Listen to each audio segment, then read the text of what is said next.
Day 1, base camp. Temperature 15 degrees, weather overcast. From here we begin our 7-day trek into the mountains. It's just me, Emma, Denise, and our guide, Julian. The most beautiful man I've ever seen. Equipment. Thermal twin set, knotting manual, emergency flares.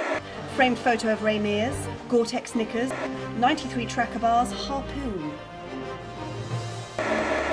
It's our first night on the mountain, and Julian's just shown us how to put up a tent. It's a kind of room that comes in a bag.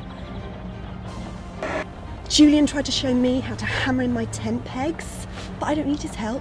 I was practically born on a campsite, Julian. And I don't mean my parents didn't have a house, because they did. We just did loads of camping. I watched Julian's muscles flexing as he hauled logs to make a fire. It was like a scene from Brokeback Mountain, only I was the other cowboy. Julian told us all about his GNVQ in leisure and tourism over a cup of soup. It's a kind of drink that comes in a bag. Day 3, up at dawn, full body scrub. Trek today long, hard, but ultimately satisfying. I can't be sure, but I'm certain that Julian is harassing me sexually. I should have known that wearing a red cocktail dress would attract unwanted attention.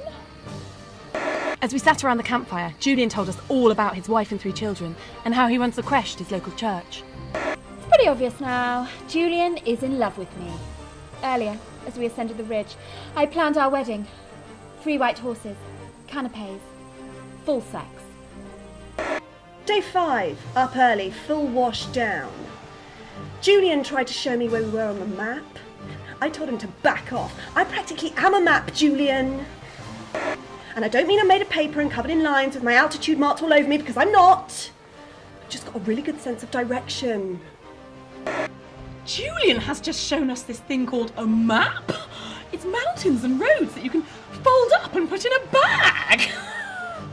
I'm going to break the news to the other girls that Julian and I will be spending the rest of our lives together. And then I'll break the news to him. It's 2 a.m. Just heard someone creeping around outside, so I went to investigate. Couldn't see anything, too dark. So I let off a couple of shots. That should scare them off. I unzipped the tent this morning to find Julian's dead body speared against a tree. It must have been wolves. Day 6, I appear to have killed Julian. Ha! Not ideal. Spent the morning alphabetising my belongings, followed by a bowl of porridge. I'm missing Julian so much already, but I feel like he's still with us, in a way. We're dragging Julian behind us on a makeshift sledge. He must be really tired because he's been asleep for hours. Today's look: black crepe dress, veil, hint of grief. An ode to Julian McWhirter. Julian, love hooligan, I wonder if we'll meet again. We climb. Is this the end of time? Julian in my head, in my bed, red, red, danger, love, ranger. In the park of my heart.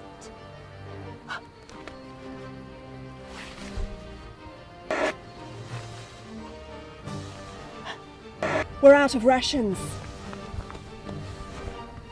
We're going to have to start eating Julian.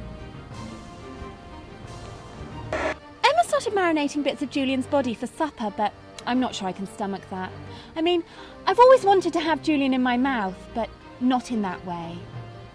Just as we were tucking into dinner, Mrs. Turner arrived in the minibus to pick us up. I like the Lake District, but I don't think I'll come back. I think we failed our Duke of Edinburgh's, which is a shame, because I really wanted to meet him.